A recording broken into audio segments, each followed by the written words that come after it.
Assalamualaikum warahmatullahi wabarakatuh.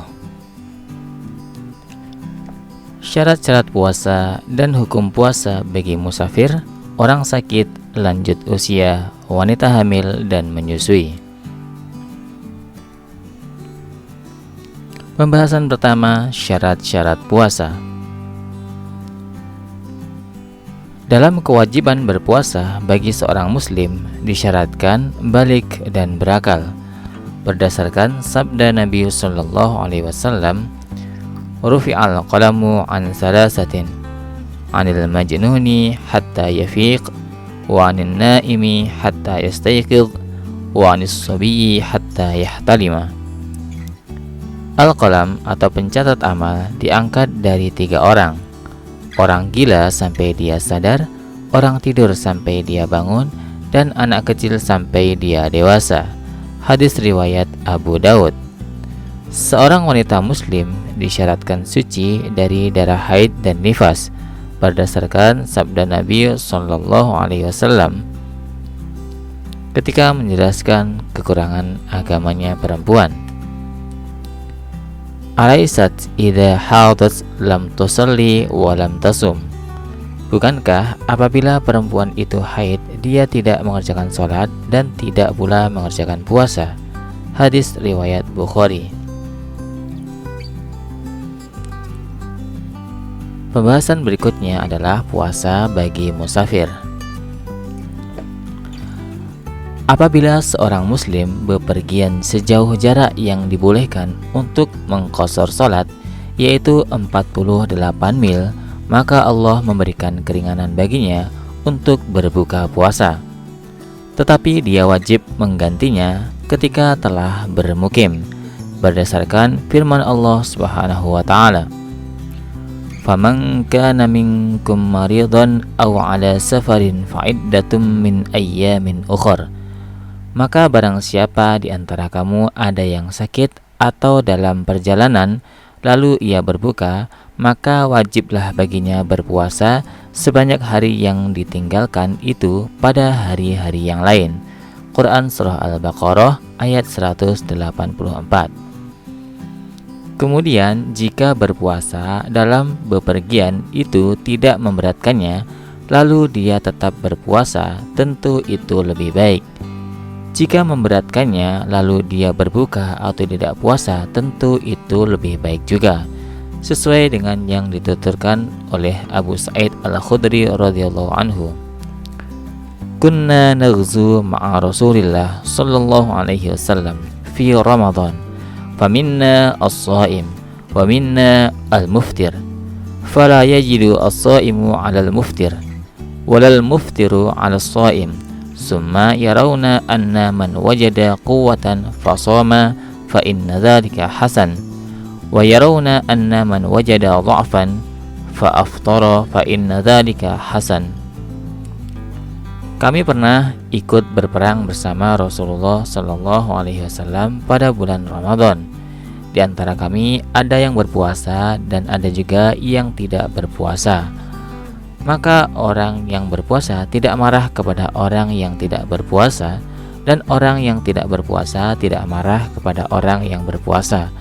Kemudian mereka berpendapat bahwa orang yang mendapati kekuatan lalu dia tetap berpuasa, maka itu baik, dan berpendapat bahwa orang yang mendapati kelemahan lalu dia tidak berpuasa, maka itu baik. Hadis riwayat Muslim dalam kitab Sahihnya.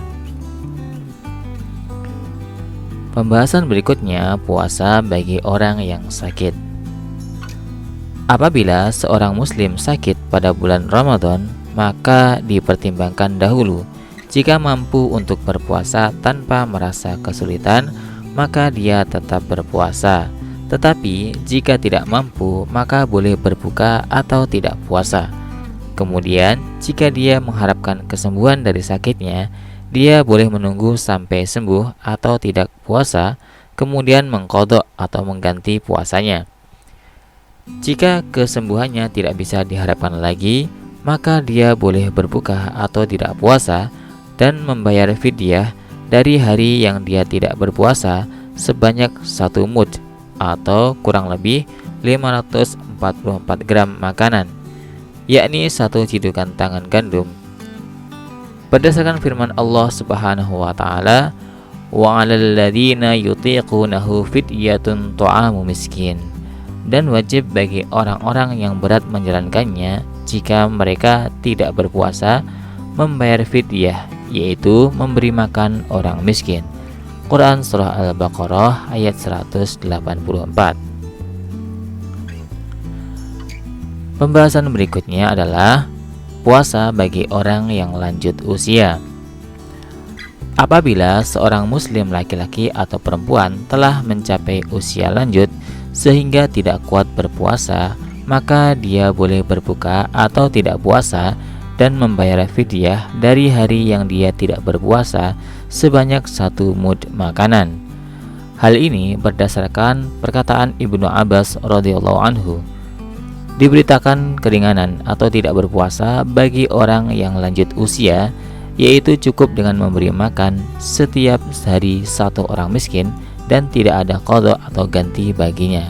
Hadis riwayat Ad-Darqutni dan Al-Hakim, dan dia mensahihkannya. Pembahasan berikutnya, puasa bagi wanita hamil dan menyusui. Apabila seorang perempuan muslim hamil lalu dia khawatir terhadap dirinya atau bayi yang ada di dalam kandungannya, maka boleh tidak puasa. Ketika halangannya itu hilang, maka dia wajib mengganti puasanya. Jika dia mampu, ia boleh membayar fidyah di hari yang dia tidak berpuasa sebanyak 1 mud gandum, dan itu lebih sempurna baginya dan lebih besar pahalanya. Demikian juga hukumnya wanita yang sedang menyusui yang khawatir terhadap dirinya atau anaknya dan tidak mendapat orang lain yang menyusuinya atau tidak diterima selain dirinya. Hukum ini berdasarkan firman Allah Subhanahu wa taala, wa 'alal ladzina yutiqunahu fidyatun ta'amu miskin. Dan wajib bagi orang-orang yang berat menjalankannya atau jika mereka tidak berpuasa membayar fidyah, yaitu memberi makan seorang miskin. Quran Surah Al-Baqarah ayat 184. Makna yutiqunahu adalah orang-orang yang merasa berat melaksanakan puasa karena kesulitan yang sangat berat. Jika mereka tidak berpuasa, mereka wajib menggantinya atau memberi makan 1 orang miskin. Catatan pertama, konsekuensi bagi mereka yang mengabaikan. Orang yang bersikap mengabaikan dalam mengganti puasa Ramadan tanpa ada suatu halangan hingga masuk ke bulan Ramadan berikutnya, maka dia wajib memberi makan 1 orang miskin setiap hari dia mengganti puasanya sesuai jumlah hari yang ditinggalkannya. Kedua, orang muslim yang meninggal dunia yang mempunyai kewajiban puasa, maka walinya wajib menggantikan puasa untuknya.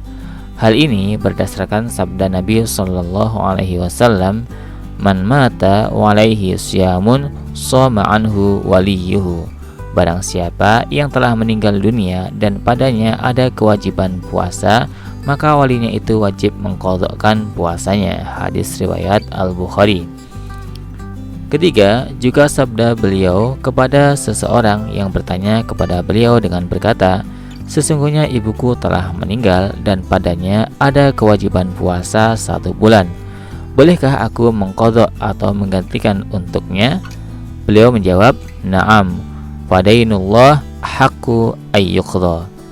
Iya, karena hutang kepada Allah itu lebih berhak untuk dibayar. Hadis riwayat Al-Bukhari.